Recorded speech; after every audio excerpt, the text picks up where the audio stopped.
আজকে আপনাদেরকে 100% দৃঢ় চিত্তে বলতে পারি, আকীদার ব্যাপারে আর কোনো চ্যালেঞ্জ পৃথিবীর জমিনে নেই। এই চ্যালেঞ্জ কোরআন এবং হাদিসের ভিত্তিতে দেওয়া হয়েছে। এই চ্যালেঞ্জ দিয়ে আপনি সারা বিশ্ব মোকাবেলা করতে পারবেন ইনশাআল্লাহ। আপনার জীবনের মানে চ্যালেঞ্জিং পৃথিবীতে বসবাস করতে হলে মূলত এই বিষয়গুলো, চ্যালেঞ্জের বিষয়গুলো নিয়ে আমাদেরকে বাস করতে হবে। তাই আমি আহ্বান করছি, এই আলোচনাটা আপনার জন্য খুবই ইম্পর্টেন্ট, খুবই গুরুত্বপূর্ণ। তাই আলোচনাটা শুরু থেকে শেষ পর্যন্ত দেখবেন, টেনে স্কিপ করবেন না, ঠিক আছে? আর এই আকীদা বিষয়, এটা হচ্ছে আকীদার উপরে সম্পূর্ণ A to Z আলোচনা। এই আলোচনাটা আমার আপনার সবার প্রয়োজন। তাই আজকের এই আলোচনাটা আপনার জন্য সঠিক সিদ্ধান্ত আপনি নিতে পারবেন। ইসলামিক দল কোনটা, কোন দলটা ইসলামিক সঠিক নিয়ম অনুযায়ী চলছে, কার আকীদা ভালো বা ফিউর, কষ্টি পাথরের মতো কষ্টি পাথর দিয়ে পরীক্ষা করে যেভাবে স্বর্ণরূপা লোহা, তেমনিভাবে এই আলোচনায় আকীদার এই আলোচনা দ্বারা আপনি আপনার সঠিক জিনিসটা বাইর করতে পারবেন। তাই আলোচনাটা মনোযোগ দিয়ে শুনুন।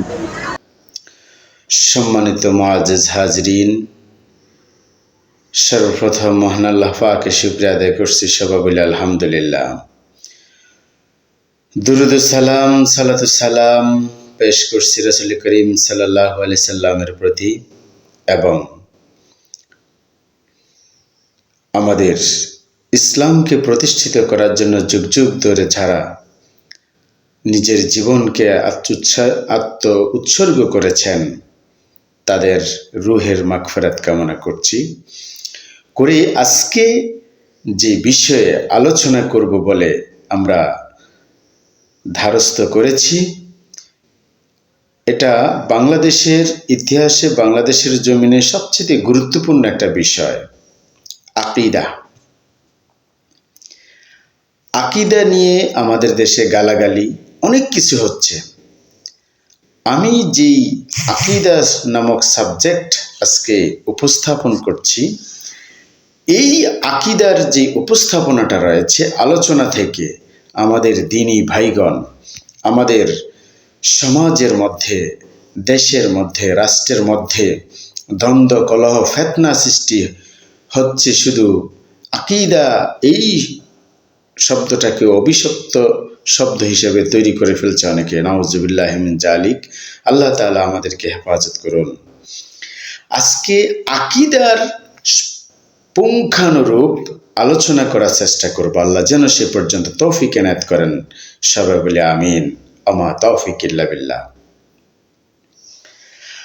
আজকে যেহেতু আমরা বাছাই করেছি আকীদা, আপনার জীবনে অনেক সময় অপচয় করেছেন, অনেক সময় অপচয় হয়েছে।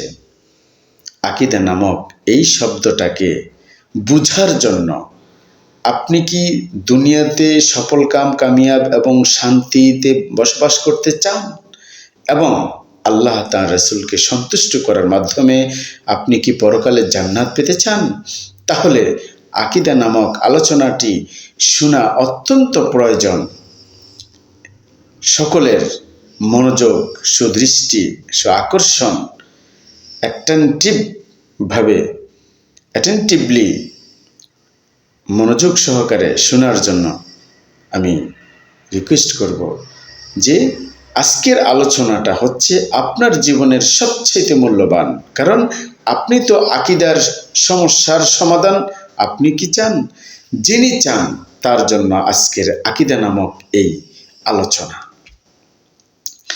তো শুরুতে আমরা বলবো আকীদা নিয়ে আমাদের দেশে যে ধরনের সমস্যা সৃষ্টি হয়েছে, এই আলোচনা থেকে, আজকের আলোচনা থেকে আমাদের দ্বীনি ভাইয়েরা থেকে শুরু করে সকল পর্যায়ের সর্বস্তরের সকলের জন্য এটাই হবে একটা ঔষধ ডোজ। কষ্টি পাথরের মতো, এটা এমন কষ্টি পাথরের মতো হবে যে কষ্টি পাথর দিয়ে যেমনি পরীক্ষা করা হয় কোনটা হীরা, কোনটা স্বর্ণ, কোনটা লোহা, তামা, কাঁসা, দস্তা, পিতল, পারদ, তেমনিভাবে আপনি কোন দলটা আকীদাগত দিক থেকে সঠিক, কোন দলটা আকীদাগত দিক থেকে সঠিক নয়, এটা নির্বাচন আপনি নিজে করবেন এখন থেকে। কারণ এই আকিদা, এই বিষয়টির উপর আমরা যে শিডিউল করেছি, যে মডিউল করেছি, বই আকারে আপনাদের জন্য তৈরি করেছি ইনশাআল্লাহ, সেখান থেকে বইটা শুধু আপনার কাছে রাখবেন, আর আপনি ইচ্ছা মতো সংশোধন বা নির্বাচন করতে পারবেন, সিলেক্ট করতে পারবেন, যাচাই করতে পারবেন, বাছাই করতে পারবেন কোনটা আসল সঠিক দল ইসলামিক কোরআন হাদিসের ভিত্তিতে। আকিদা, আকিদা শব্দটা ইসলামের মধ্যে, ইসলামে আকিদা বলতে কি বোঝায়?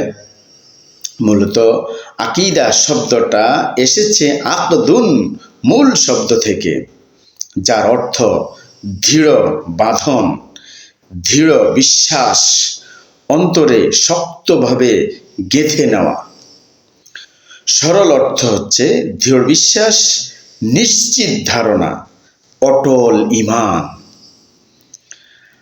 এখন আকিদা বলতে কি বোঝায় আমরা স্পষ্টভাবে বোঝার জন্য বলতে চাই, ইসলামে আকিদা বলতে বোঝায় যে বিশ্বাসসমূহ একজন মুসলমানের অন্তরে দৃঢ়ভাবে স্থাপিত থাকে এবং যার উপর তার ঈমান প্রতিষ্ঠিত হয়। যার উপরে তার ঈমান প্রতিষ্ঠিত, সংজ্ঞাটা আমি আবার বলছি, যে বিশ্বাসসমূহ একজন মুসলমানের অন্তরে দৃঢ়ভাবে স্থাপিত থাকে এবং যার উপর তার ঈমান প্রতিষ্ঠিত, এটি হচ্ছে আকিদা, অর্থাৎ বিশ্বাস স্থাপন, এক কথা শেষ। আল্লাহর প্রতি সঠিক বিশ্বাস, নবী রাসূলের প্রতি বিশ্বাস, কিয়ামত, তাকদীর, ফেরেশতা, জান্নাত, জাহান্নাম সহ গায়েব বিষয় এর প্রতি দৃঢ় বিশ্বাস, ঈমান, তাওহীদ, রুবুবিয়্যাত, উলুহিয়্যাত, আসমা ও সিফাত, দ্বীন, ইবাদত, শিরক, কুফর, বিদআত থেকে দূরে থাকা, এ হলো আকিদা ইসলামিয়া। ধর্মীয় দৃষ্টিকোণে আকিদার গুরুত্ব, ধর্মীয় দৃষ্টিকোণ থেকে আকিদার গুরুত্ব আমরা তারপরে ধাপ নিয়ে আসছি। কোরআন ও হাদিসে আকিদার গুরুত্ব অসীম। কোরআনের মাধ্যমে আল্লাহ তাআলা সূরা বাকারার 21 নম্বর আয়াতে বলেছেন, তোমার রব তোমাকে একমাত্র ইবাদতের আদেশ দিচ্ছে, আমি জিন ও মানব জাতিকে সৃষ্টি করেছি শুধু আমার এই ইবাদত করার জন্য। সূরা জারিয়াতের 56 নম্বর আয়াতে আল্লাহ তাআলা বলেছেন, ইবাদত শুদ্ধ হবে তখনই যখন আকিদা শুদ্ধ হবে। এটা হচ্ছে মূল কথা। হাদিসের মাধ্যমে আমরা প্রমাণ নিয়ে আসি। রাসূল পাক সাল্লাল্লাহু আলাইহি সাল্লাম বলেছেন, যে ব্যক্তি লা ইলাহা ইল্লাল্লাহ বলে মৃত্যুবরণ করবে সে জান্নাতে প্রবেশ করবে। বুখারী, মুসলিম। এই কথার মধ্যে একটু অ্যাজারশন, একটু ডিসক্রিপশন যদি না করি তাহলে নাই হয়। সেটা হচ্ছে লা ইলাহা ইল্লাল্লাহ, অর্থাৎ আল্লাহ, লা ইলাহার মধ্যে যেই কথাটুকু উল্লেখ রয়েছে, প্রত্যেক আল্লাহ তাআলা শরীয়তের যে বিধান দিয়েছেন কোরআন এবং হাদিস, এই কোরআন এবং হাদিসের বিধান অনুযায়ী যা গ্রহণ করার জন্য বলেছেন তা অনুযায়ী চলা, যা বর্জন করেছেন তা বর্জন অনুযায়ী চলা, মানে বর্জন করতে হবে। তাহলে এইভাবে মেনে যদি আমরা কালিমা পড়ি, পড়ার পরে যদি মেনে চলি, তাহলেই আমরা ইনশাআল্লাহ জান্নাত যেতে পারবো, জান্নাতে প্রবেশ করতে পারবো, মানে সে জান্নাতে প্রবেশ করবে। এটা বুখারী এবং মুসলিম শরীফের হাদিস। এই শাহাদাতের সঠিক অর্থ ও বিশ্বাসই হলো, এই শাহাদাতের মানে সাক্ষ্যদানের মূল কথা হচ্ছে, সঠিক অর্থ হচ্ছে বিশ্বাসই হলো মূলত আকিদা। এখন আকিদা ও অন্যান্য মতাদর্শের পার্থক্য বিষয়ে আমরা আলোচনা করব। উৎস কি? কোরআন এবং হাদিস। ইসলামী আকিদা হচ্ছে কোরআন এবং হাদিস, মানে সহিহ সুন্নাহ যাকে বলা হয়। অন্যান্য মতাদর্শ মানুষের মত, দর্শন, সংস্কৃতি। লক্ষ্য কি? ইসলামের দৃষ্টিতে আকিদা লক্ষ্য হচ্ছে আল্লাহকে সন্তুষ্ট করা, আখিরাতের সফলতা। আর অন্যান্য মতাদর্শের মধ্যে পার্থক্য হচ্ছে তারা দুনিয়াবি লাভ, ক্ষমতা, সমাজ কাঠামো, মানে তারা দুনিয়াতে চায় সমাজ কাঠামো বা দুনিয়াবি লাভ, ক্ষমতা। ইসলামের দৃষ্টিতে বিশ্বাসের ধরন কি? বিশ্বাসের ধরন হচ্ছে যে গায়েব, তাওহীদ, কিয়ামত, আল্লাহর সাথে যে বিষয়গুলো সংশ্লিষ্ট, মেন আল্লাহ নিজে গায়েব, এটার প্রতি বিশ্বাস স্থাপন করা। তাওহীদ, আল্লাহ একত্ববাদ, তার সাথে কোনো শরীক নেই, এটার প্রতি বিশ্বাস স্থাপন করা। কিয়ামত আছে, হবে, কোনো সন্দেহ নাই, এখানে বিশ্বাস স্থাপন করা। তো অন্যান্য মতাদর্শের এটা কি বলছে, তারা মানব কেন্দ্রিক, যুক্তি কেন্দ্রিক ধারণা। এটা মূলত যুক্তি কেন্দ্রিক তারা ধারণা করে, মানে মানব কেন্দ্রিক, এক কথা শেষ। ইসলাম দৃষ্টিতে পরিবর্তন যোগ্যতা, মানে শরীয়ত অপরিবর্তনীয়, অর্থাৎ আল্লাহ শরীয়তের দৃষ্টিকোণ থেকে যা দিয়েছেন তাই সুস্পষ্ট, সঠিক, এবং এর মধ্যে কিছু কমানোর সুযোগ নাই, বাড়ানোর সুযোগ নেই। আমাদের দেশে বেদাত বলতে যে শব্দটাকে বলা হয়, যেমন চলাফেরার ক্ষেত্রে আমরা রিক্সা ছিল না, রিক্সা তৈরি করেছি, সিএনজি, তারপর প্রাইভেট কার, এভাবে বিমান, এগুলো দিনের জন্য। বেদাতে লিদ্দিন, বেদাতে ফিদ্দিন। বেদাতে লিদ্দিন এটা দিনের জন্য, অর্থাৎ দিন দুনিয়া পরিচালনার জন্য, আমাদের কাজের কিছু সহজতার জন্য, সৌন্দর্যের জন্য বৃদ্ধি করা, সংস্কার করা, এটাতে কোনো গুনাহ নেই। কিন্তু বেদাতে ফিদ্দিন, দিনের মধ্যে যদি কেউ কোনো কিছু প্রবেশ করে, আল্লাহ তাআলা বলছেন মূলত সালাত 5 ওয়াক্ত, ইসলামের ভিত্তি রোকন 5টি, আকিমুদ্দিন, আকিমুস সালাত, আকিমুজ যাকাত, আকিমুল হজ, আকিমুস সিয়াম। এখন এর ভিতরে যদি অন্য কেউ আরেকটা ঢোকায়, মানে 5টার জায়গায় 6টা ঢোকায়, তাহলে সেটি হচ্ছে মূলত বেদাতে ফিদ্দিন, বেদাতের মধ্যে কিছু প্রবেশ করানো। আমাদের দেশে এই ধরনের কিছু ফিতনা অবশ্যই আছে, সেগুলো থেকে আমাদেরকে ফিরে আসতেই হবে এবং পরিবর্তন করতে হবে। এখন ভিত্তি কেমন হবে? আত্মবিশ্বাসের, আকিদার দৃষ্টিকোণ থেকে, আকিদার দৃষ্টিকোণ থেকে এটা নিশ্চিত হক, মানে ওহী। ওহীটা হচ্ছে একবারে চিরন্তন সত্য, যা অন্যরা অনেকে বিশ্বাস করবে না, আমরা যারা ঈমান এনেছি বা মুসলমান বিশ্বাস করব যে এটা সত্য, এটা সঠিক। আর অন্যরা এটাকে অনুমান করে, আমাদেরটা ওহীর মাধ্যমে এসেছে, এটা সত্য, সঠিক। আর তারা গবেষণা করে, অনুমান করে, মানব অভিজ্ঞতা থেকে তারা সেটা সৃজন করে, তৈরি করে। আর শেষ ফলাফল কি? মূলত ফলাফল হচ্ছে ঈমান, আমল, জীবনযাপনের নির্দেশিকা। তারপরে মতাদর্শের দিক থেকে হচ্ছে নৈতিক বা রাজনৈতিক কাঠামো। তো সম্মানিত হাজিরিন, আমি আপনাদেরকে সম্পূর্ণরূপে আমাদের আকীদাগত যেই মূল বিষয়গুলো আপনাদের সাথে আলোচনা করেছি, আমরা এই আকীদাগত ভিত্তির যেই বিষয়গুলো রয়েছে আর গুরুত্বপূর্ণ, আমরা ধারাবাহিকভাবে আলোচনা করব ইনশাআল্লাহ। জীবনে অনেক সময় অতিবাহিত হয়েছে, নষ্ট করে ফেলেছেন, ওই সময়টাকে মনে করবেন যে আজকের এই আলোচনাটা আপনার জীবনের জন্য মাইল ফলক। সেজন্য আমি গভীরভাবে আরো আলোচনা করছি। এই আলোচনাগুলো আপনারা প্রয়োজনে কোট করবেন, নোট করবেন, নোটের মাধ্যমে। তো আমরা আকীদার সংজ্ঞা, আকীদার বলতে কি বোঝায় তা বুঝেছি স্পষ্টভাবে। তো সে বিষয়ে আমরা আরো কিছু স্পষ্ট করে, আরো কিছু ব্যাখ্যা বিশ্লেষণ দিয়ে সামনে আলোচনা যাচ্ছি। আমরা জানি ইসলামের রুকন হচ্ছে 5টি, আর ঈমানের 6টি স্তম্ভ, হাদিসে জিব্রাইল ভিত্তিক আর কি। তো ঈমানের 6টি স্তম্ভ কি? আল্লাহর প্রতি ঈমান, আল্লাহ এক, তার কোনো শরীক নেই, তিনি রব, সৃষ্টিকর্তা, নিয়ন্ত্রণকারী। ফেরেশতাদের প্রতি ঈমান, আলো থেকে সৃষ্টি, তারা গায়েব, তারা পাপ করে না, তারা জিব্রাইল, মিকাইল, নাম হচ্ছে জিব্রাইল আলাইহিস সালাম, মিকাইল, ইসরাফিল এবং আজরাইল আলাইহিস সালাম ইত্যাদি। 3 নম্বর হচ্ছে কিতাবসমূহ, তাওরাত, জবুর, ইনজিল, কোরআন চূড়ান্ত। এই 4টা কিতাব ছিল চূড়ান্ত। 104খানা কিতাবের মধ্যে 4খানা হলো প্রধান কিতাব, আর বাকিগুলো হচ্ছে সহি। এই চূড়ান্ত কিতাব এখানে স্পষ্টভাবে বলা হয়েছে। কোরআন সংরক্ষিত, অপরিবর্তনীয়। এই কোরআনটা কিয়ামত পর্যন্ত সংরক্ষিত থাকবে, লাহু মাহফুজে আছে থাকবে, এবং এটা অপরিবর্তনীয়। 1400 বছর আগে রাসূল সাল্লাল্লাহু আলাইহি ওয়াসাল্লামের কাছে অবতীর্ণ হওয়ার পর থেকে আজকের দিন পর্যন্ত কেউ কোনো একটা আয়াত পরিবর্তন করতে পারেনি। রাসূলগণের প্রতি স্তম্ভ, চতুর্থ স্তম্ভ হচ্ছে 1,24,000 নবী। এটা বিশ্বাস করতে হবে। 313 জন রাসূল, 313 জন মোট রাসূল ছিলেন। শেষ নবী মুহাম্মদ সাল্লাল্লাহু আলাইহি সাল্লাম। 5 নম্বর আখিরাত বা কিয়ামত, হিসাব, মিজান, সিরাত, জান্নাত, জাহান্নাম। এই বিষয়গুলো আখিরাতে অবশ্যই আমাদেরকে মোকাবেলা করতে হবে। তাকদীর, 6 নম্বর স্তম্ভ হচ্ছে তাকদীরের প্রতি আমাদেরকে বিশ্বাস স্থাপন করতে হবে। ভালো মন্দ সব আল্লাহর ইলমে, আল্লাহর জ্ঞানের মধ্যে রয়েছে। আমাদের মানুষকে ইখতিয়ার, চয়েস দেওয়া হয়েছে, মানুষকে ইখতিয়ার বা চয়েস দেওয়া হয়েছে। তাকদীর মানা ঈমানের অংশ, তাকদীর মানা ঈমানের অংশ। আমরা তাওহীদের 3টি বিভাগ সম্পর্কে আলোচনা করব। তাওহীদের ভাষায় অর্থাৎ কোরআনের 4টি উপভাষা রয়েছে। পৃথিবীর বিশ্ববিখ্যাত একজন ইসলামিক চিন্তাবিদ, দার্শনিক, গবেষক, তিনি ইসলামের কোরআনের 4টি উপভাষা সম্পর্কে একটি বই লিখেছেন। সেখানে তিনি লিখেছেন যে উলুহিয়াত, রুবুবিয়াত এবং ইবাদত, দিন, এই 4টা আল্লাহ পাকের উপভাষার নাম। এখন তাওহীদের 3টি বিভাগ, এখানে আকীদাগত আলোচনা করতে গিয়ে তাওহীদের 3টা বিষয় আলোচনা আমরা এখানে নিয়ে এসেছি। সেটা হচ্ছে কোরআন এবং হাদিসের ভিত্তিতে গবেষণামূলক যে তাওহীদ রুবুবিয়া, অর্থাৎ আল্লাহ একমাত্র সৃষ্টিকর্তা, বিধানদাতা, রিজিকদাতা। বিধানদাতা, সৃষ্টিকর্তা, রিজিকদাতা একমাত্র আল্লাহ রাব্বুল আলামিন। এটা বিশ্বাস করতেই হবে, মানে বিশ্বাস না, বিশ্বাস স্থাপন করতে হবে। এটাই হচ্ছে আকীদা। আসমান জমিনের মালিক আল্লাহ।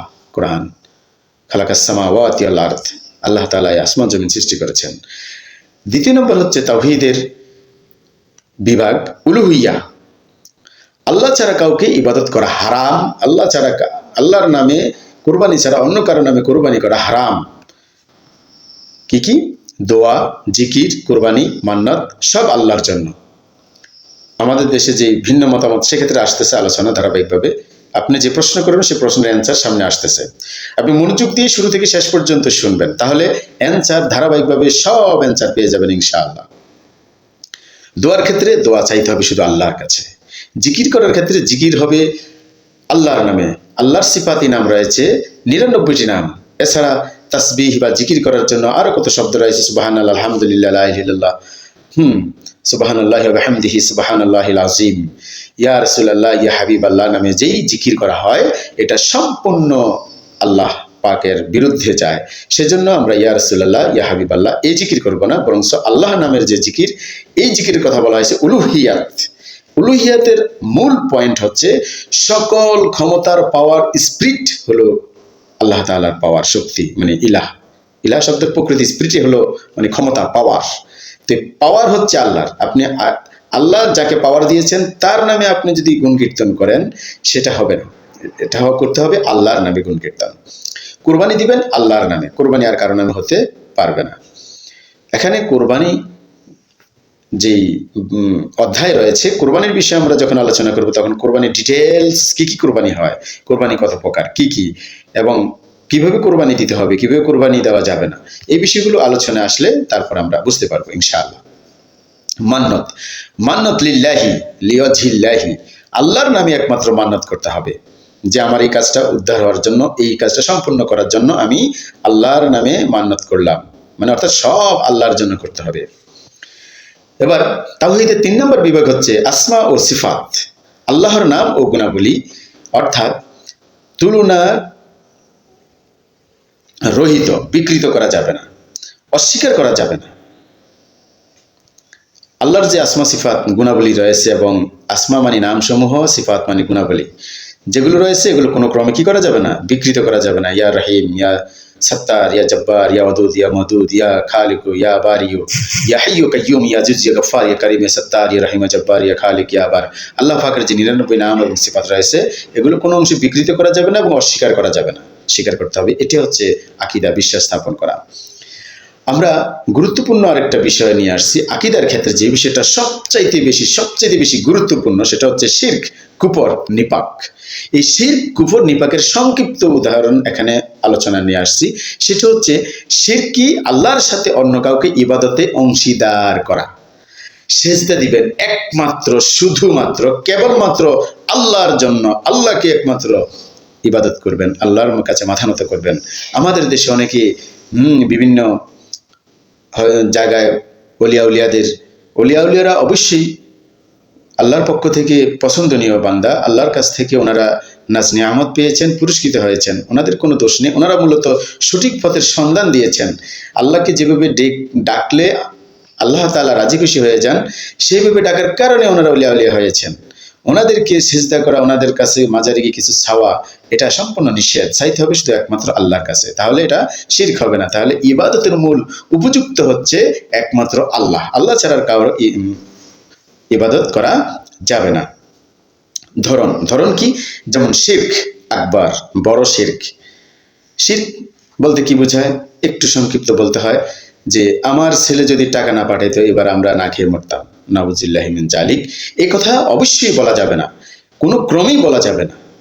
আল্লাহ তাআলা তাহলে আপনার প্রতি নালত দিতে থাকবেন। শিরকে আসগর, সর্বনিম্ন যে শিরক, সেই শিরক হচ্ছে শিরকে বড় শিরকের মধ্যে আল্লাহর সাথে কারো শরীক করে, যে আল্লাহ ছাড়াও আরো আল্লাহ আছে বা দেবতা আছে, দেবী আছে, ঈশ্বর আছে, এই ধরনের কোনো মন্তব্য করা টোটালি যাবে না। শিরক আসগর, ছোট যেই মানে শিরক হচ্ছে, আমরা মনের ছলে বলতেছি করতেছি, সেটা হচ্ছে রিয়া, অহংকার করা। অহংকার করা মোটেই যাবে না। অহংকার আল্লাহর চাদর।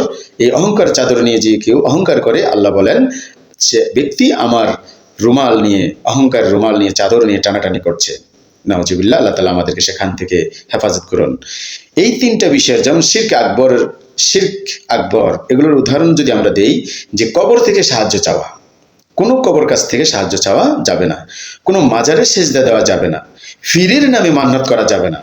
যে ব্যক্তি ফিরের নামে মান্নত করবে, মাজারে সেজদা দিবে, কবর থেকে সাহায্য চাবে, তাহলে তার আকীদা ঠিক নেই। তাহলে আকীদা ঠিক করতে হলে এগুলো দূর করতে হবে, মানে এটা আল্লাহর হুকুম যে এগুলো তোমাকে ডিলিট করতে হবে, বর্জন করতে হবে। এবার আমরা কুফরের পরিচয় সম্পর্কে জানবো। আল্লাহ বা রিসালাত অস্বীকার করা। কুফর অস্বীকার করা কি? আল্লাহ বা রিসালাত অস্বীকার করা। আল্লাহকে অস্বীকার, রিসালাত মানে আল্লাহ যা পাঠিয়েছেন, নবী পাঠিয়েছেন, কিতাব পাঠিয়েছেন, এগুলোকে রিসালাত অস্বীকার করা যাবে না। অস্বীকার করলেই কুফর হয়ে যাবে। কোরআনকে মিথ্যা বলা, নাউজুবিল্লাহি মিন জালিক। মানুষ আজকাল রাজনৈতিক কারণে, দলীয় কারণে অথবা অন্তর্কোন্দলের কারণে কোরআনকে মিথ্যা বলে সাব্যস্ত করে, যে কোরআনে মিথ্যা আছে, নাউজুবিল্লাহি মিন জালিক। তাহলে একটি উদাহরণ এই মুহূর্তে দিতে হয়। বিশ্বের মানে একজন বিখ্যাত ব্যক্তি, যিনি পৃথিবীর সকল গ্রন্থ পড়েছেন, শিখেছেন, বুঝেছেন এবং প্রত্যেকটা গ্রন্থের মধ্যে তিনি ভুল পেয়েছেন। তার ধারণা ছিল তিনি কোরআন শুধু পড়া বাকি রয়েছে, তিনি কোরআনও পড়বেন, কোরআনেও তিনি এই ভুল পাবেন এবং মানুষকে তার ধর্মের দিকে তিনি ধাবিত করবেন, কোরআন থেকে মানুষকে দূরে সরিয়ে নেবেন। তিনি যখন ভারতবর্ষে আসলেন কোরআন রিসার্চ করার জন্য, এই কোরআনের ভুল ধরতে গিয়ে সে নিজের ভুল ধরে ফেলেছে, যে আজকে আমি ভুলের মধ্যে রয়েছি, সে আর কেউ না, সে হচ্ছে ডক্টর মরিস বুকাইলি। এই মরিস বুকাইলি তখন নিজেই ঈমান গ্রহণ করেছেন, একটা বই লিখেছেন কোরআন বিজ্ঞান ও বাইবেল। ওই বইটা সারা বিশ্বে তখন তোলফাড় সৃষ্টি হয়েছে, আলোড়ন সৃষ্টি হয়েছে, হাজার হাজার বৈজ্ঞানিক তখন ইসলাম ধর্ম গ্রহণ করেছে। তো সম্মানিত হাজিরিন, কোরআনকে মিথ্যা বলা কখনো যাবে না। ইসলামের কোনো বিষয়ে উপহাস করা যাবে না।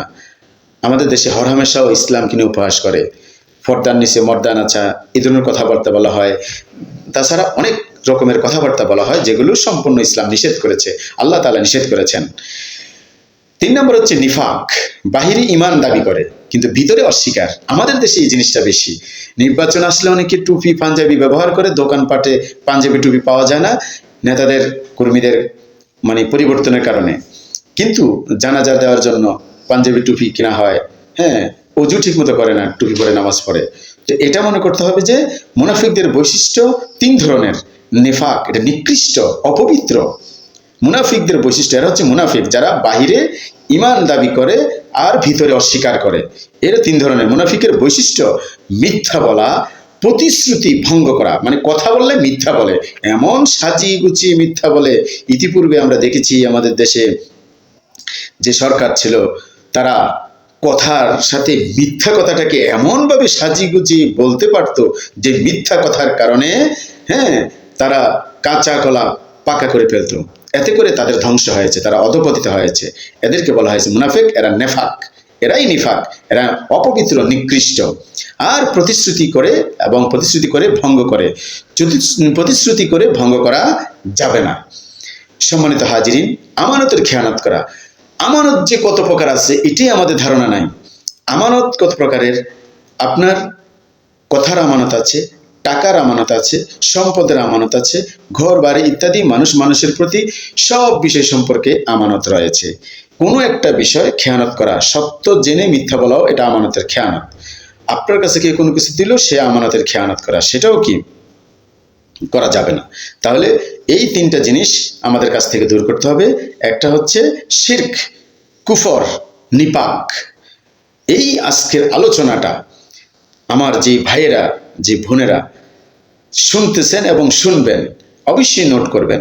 এই আলোচনার উপর ভিত্তি করে আমাদের একটা বই রচিত হয়েছে। সেই বইটা সংগ্রহ করার জন্য আমাদের মোবাইল নাম্বার দেওয়া থাকবে, সেখানে যোগাযোগ করে বই সংগ্রহ করবেন। এই আলোচনা থেকে, এই বই দিয়ে আপনি পৃথিবীর সকল কিছু নিজেকে পরিশুদ্ধ করে ফেলতে পারবেন। আল্লাহ তাআলা পবিত্র কোরআনে বলেছেন, কদ আফলাহা মান যাক্কাহা ওয়া কদ খাবা মান দাসসাহা। যে ব্যক্তি নিজেকে পরিশুদ্ধ করতে পারলো সেই সফল কাম, আর যে ব্যক্তি নিজেকে পরিশুদ্ধ করতে পারলো না সে হলো ব্যর্থ। তো এই জন্য এই আকীদার কারণে আমরা দিন দিন ধ্বংস হয়ে যাচ্ছে। আমাদের আকীদা ঠিক করা দরকার। সম্মানিত হাজিরিন, গায়েব, কিয়ামত, আখিরাত। এখন আমরা গায়েব, কিয়ামত এবং আখিরাত এই বিষয়টা নিয়ে আলোচনা করব। যে গায়েব বিষয়ে সঠিক বিশ্বাস করতে হবে। কেমন? যে জিবরাইল আলাইহিস সালাম ওহী পৌঁছান। জিবরাইল আলাইহিস সালামের দায়িত্ব আল্লাহ পাক দিয়েছেন আল্লাহর নবীদের কাছে, নবী রাসূলগণের কাছে ওহী বার্তা পৌঁছানো। তিনি ওহী পৌঁছান, এটা বিশ্বাস করতে হবে। মিকাইল, ওনাকে দায়িত্ব দেওয়া হয়েছে বৃষ্টি বা রিজিক বন্টনের ব্যাপারে, রিজিক দেওয়ার ব্যাপারে। ইসরাফিল আলাইহিস সালামকে দায়িত্ব দেওয়া হয়েছে কিয়ামতে সিংহা, তিনি মানে যেদিন কিয়ামত হবে সেদিন যে সিংহা ফু দিবেন, সেই সিংহা ফু দেওয়ার অপেক্ষায় রয়েছেন, তাকে সেই দায়িত্ব দেওয়া হয়েছে। আর আজরাইল আলাইহিস সালামকে দায়িত্ব দেওয়া হয়েছে মানুষ যে মৃত্যুবরণ করছে, মৃত্যুর দায়িত্ব দেওয়া হচ্ছে আজরাইল আলাইহিস সালামকে। আর আমাদের দুই কাজে আমরা বলি যে সূরার মধ্যে রয়েছে কিরামুন কাতিবিন, দুজন ফেরেশতা রয়েছে। কিরামুন অর্থ সম্মানিত, আর কাতিবিন মানে দুইজন লেখক। এই দুইজন লেখকের নাম হচ্ছে রকিব ও আতীদ। এই রকিব এবং আতীদ এদের কাজ হচ্ছে শুধু লেখা। এদেরকে আল্লাহ রাব্বুল আলামিন ওনাদেরকে দায়িত্ব দিয়েছেন লেখার জন্য, ওনারা লেখেন। সম্মানিত হাজিরিন, তারপর হচ্ছে মুনকার নাকির। ওনাদের দায়িত্ব হচ্ছে কবরে যখন প্রথমে আমরা যাব আমাদেরকে জিজ্ঞাসা করা, অর্থাৎ কবরে জিজ্ঞাসা করবে মুনকার নাকির। ওনাদেরকে দায়িত্ব দেওয়া হয়েছে জিজ্ঞাসা প্রশ্ন করার জন্য, কবরে প্রশ্ন করা। তারপর হচ্ছে জিন। আল্লাহ রাব্বুল আলামিন 2 নম্বরে জিন আগুন থেকে সৃষ্টি করেছেন। ভালো ও মন্দ 2 ধরনের, ভালো এবং মন্দ 2 ধরনের। অর্থাৎ জিনদের মধ্যে 2 ধরনের রয়েছে, এরা ভালো কাজও করে, আবার কিছু আছে খারাপ কাজও করে, 2 ধরনের। আবার জিনের সাহায্য নেওয়া হারাম।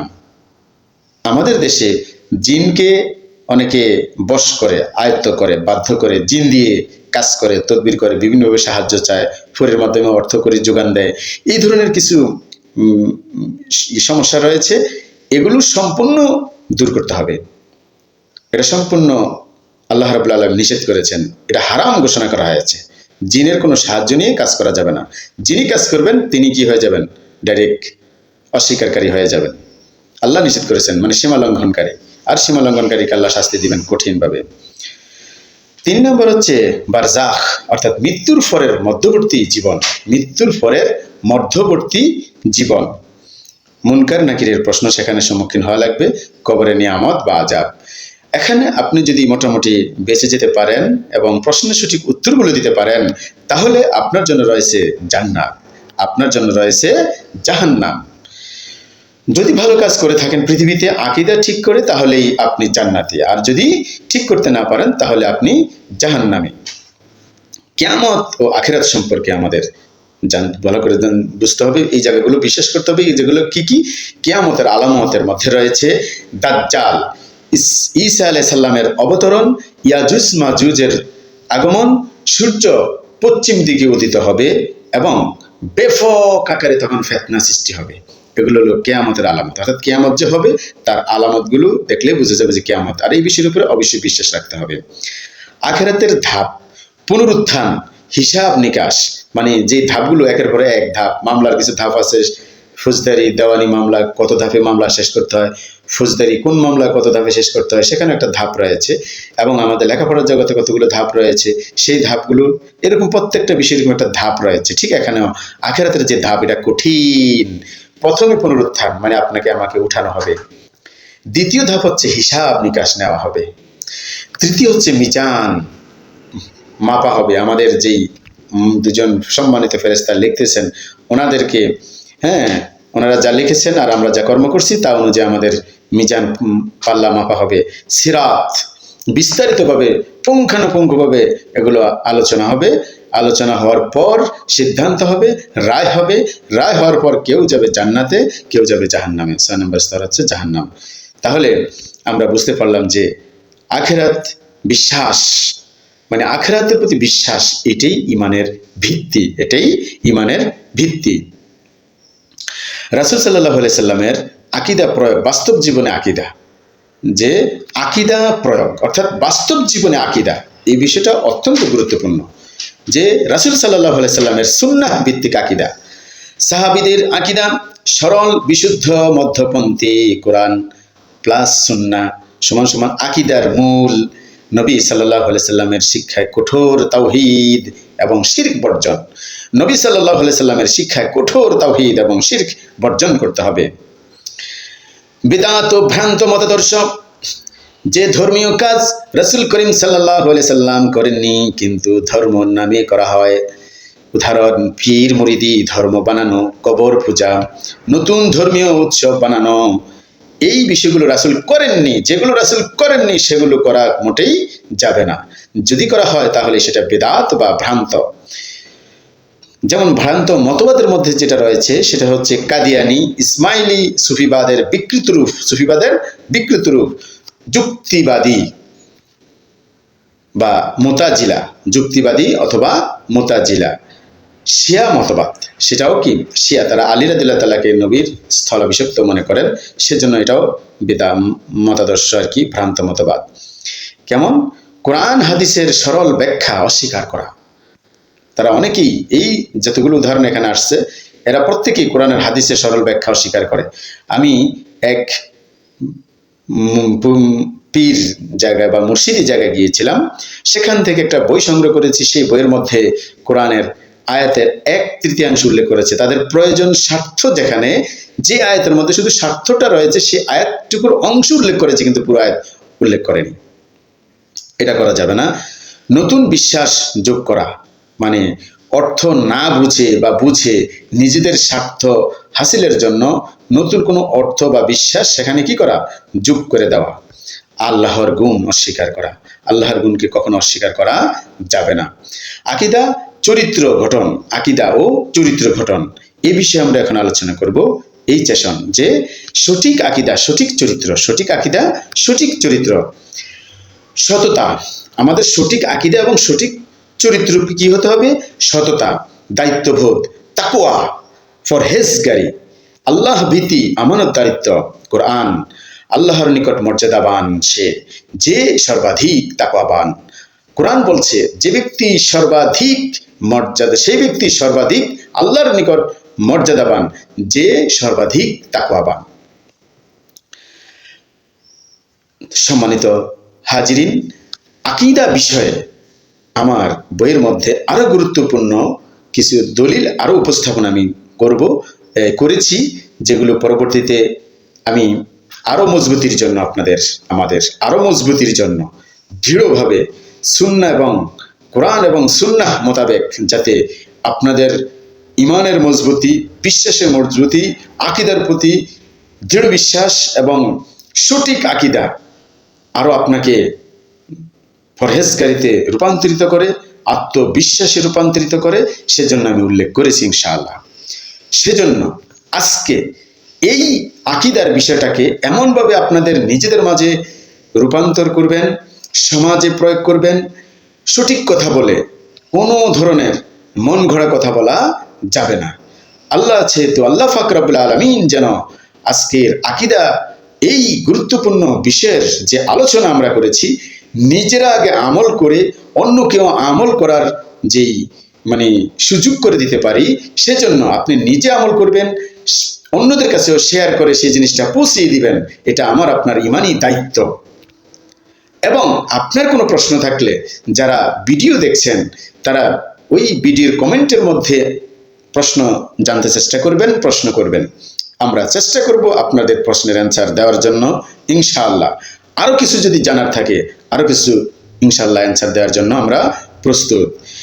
আমি আজকে আপনাদেরকে 100% দৃঢ় চিত্তে বলতে পারি, আকীদার ব্যাপারে আর কোনো চ্যালেঞ্জ পৃথিবীর জমিনে নেই। এই চ্যালেঞ্জ কোরআন এবং হাদিসের ভিত্তিতে দেওয়া হয়েছে। এই চ্যালেঞ্জ দিয়ে আপনি সারা বিশ্ব মোকাবেলা করতে পারবেন ইনশাআল্লাহ। আল্লাহ তাআলা আমাদেরকে আমল করার তৌফিক দান করুন। ওমা তৌফিক ইল্লা বিল্লাহ। আসসালামু আলাইকুম ওয়া রাহমাতুল্লাহ।